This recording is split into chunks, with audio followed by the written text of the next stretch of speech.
Dumating na sa Thailand ang Philippine Sepak Takraw team para sa kanilang kampanya sa SEA Games. Ngayon, sa oras na ito, muli nating kilalanin ang pambato ng National Sepak Takraw team. Kung sino-sino sila, may ulat si Bernadette Tinoy.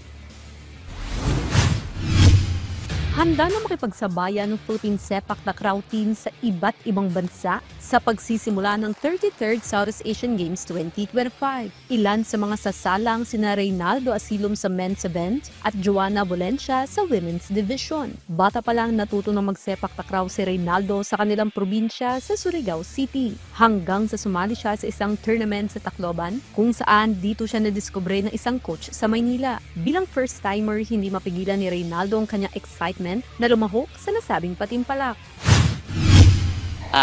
Tinuturo po ng coach namin is yung maging confident po pagdating sa court, tapos focus lang po and magtiwala po sa sarili. Excited po na siyempre may kaba kasi first time pa po makapaglaro ng SEA Games. Mula naman sa Pangasinan, sisi pa rin sa unang pagkakataon si Joanna Valencia. Sa panayam ng PTV Sports, ibinahagi ni Joanna na pangarap niya maging parte ng pambansang koponan, kaya naman hindi niya palalambasin ang pagkakataon na makapagbigay karangalan sa bansa.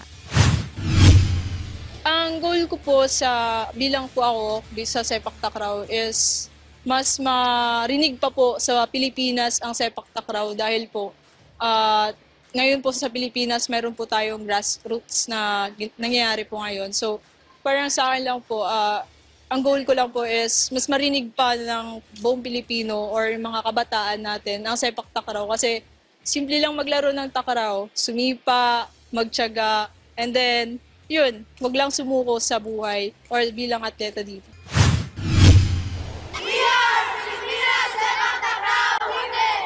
Bernadette Tinoy para sa Atletang Pilipino, para sa Bagong Pilipinas.